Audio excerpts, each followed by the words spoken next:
कल लबनान राजधानी जो है बैरूत, लबनान की राजधानी बैरूत, उसमें हसन नसरुल्लाह का जनाज़ा चल रहा था और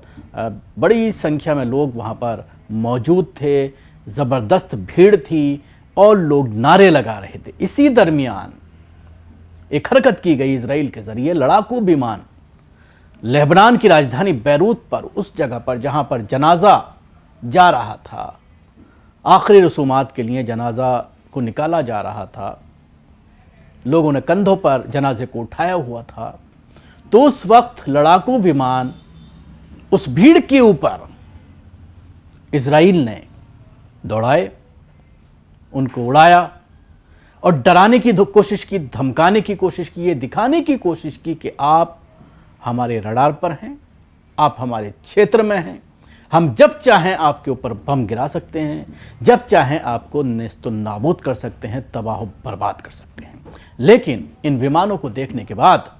मुजाहिदीन के हौसले पस्त नहीं हुए, मुसलमानों के हौसले पस्त नहीं हुए, कोई भगदड़ नहीं मची, कोई डर का माहौल वहां पर नहीं देखा गया, बल्कि नारे लगाए गए, हसन नसरुल्लाह जिंदाबाद के नारे लगाए गए, शहीद हसन नसरुल्लाह के नारे लगाए गए। देखिए ये वीडियो।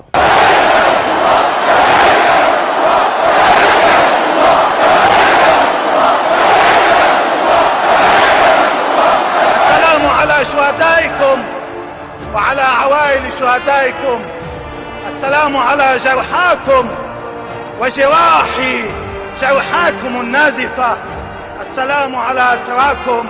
अस्सलामु अला दिमाइकुम, अस्सलामु अला दुमूइकुम। लेबनान में इजराइल के हमले में मारे गए हिजबुल्लाह नेता हसन नसरुल्लाह सितंबर 2024 में उनको शहीद किया गया था। उसके अलावा सफ़ीउद्दीन, जिनको अक्टूबर 2024 में शहीद किया गया था। इन दोनों शहीद के जनाजे, इन दोनों मुजाहिदीन के जनाजे जो है वो कल निकाले गए और उनकी आखिर रसूमात कल अदा की गई। और उसके साथ ही इस प्रोसेशन में, इस जनाजे में लाखों लोग शामिल हुए और ज़बरदस्त हुजूम, ज़बरदस्त हसन नसरुल्लाह को लेकर लोगों में दीवानगी देखी गई। इसके साथ ही मैं एक चीज़ और बताना चाहूँगा कि कल जो कैदियों के साथ कैसा बर्ताव करना चाहिए, इसकी एक मिसाल सामने आई थी जो सोशल मीडिया पर लगातार वायरल हो रही है। हमास ने जब कैदियों को छोड़ा, 17 महीने तक कैद रहने वाले हमास का एक कैदी जो है वो किस तरह से शुक्रिया अदा करता है, ये वीडियो सोशल मीडिया पर लगातार वायरल है। किस तरह से एक हमास के मुजाहिदीन का माथा चूम करके इजरायली कैदी उसका न सिर्फ शुक्रिया अदा करता है बल्कि उसको सराहता है, उससे मोहब्बत का इजहार करता है, क्योंकि किसी का माथा चूमना या रुखसार को चूमना ये मोहब्बत का इजहार करना होता है उसके प्रति। इस वीडियो के बाद इजराइल के प्राइम मिनिस्टर बेंजामिन नेतन्याहू चिरागपा हो गए, परेशान हो गए और जो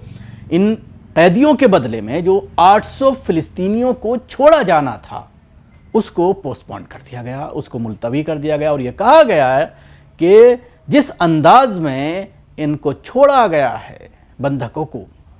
वो गैर इंसानी है, वो किसी भी माशरे के लिए काबिल कबूल नहीं है। जिस तरह का बर्ताव किया गया है ना, तरह तरह के बहाने बना करके, गलत तर इल्ज़ामात लगा करके इसको आगे, इस डील को तोड़ने की कोशिश की जा रही है। और अगर ये 800 फ़िलिस्तीनी कैदी रिहा नहीं किए जाते हैं डील के मुताबिक, तो फिर जंग होना लाजमी नज़र आ रहा है। और इसके बाद हालांकि उम्मीद यही की जा रही है कि शायद आज या कल में इजराइल जो है इन कैदियों को छोड़ दे, क्योंकि इजराइल भी किसी कीमत पर अब जंग नहीं चाहता है तबाही के बाद, और ख़ुद मुल्क में जिस तरह की मुखालफत उनको लेकर के सामने आ रही है, तो इसलिए 1-2 दिन टाल करके जो है वो इनको छोड़ेगा। इस तरह की चीज़ें सामने आ रही हैं।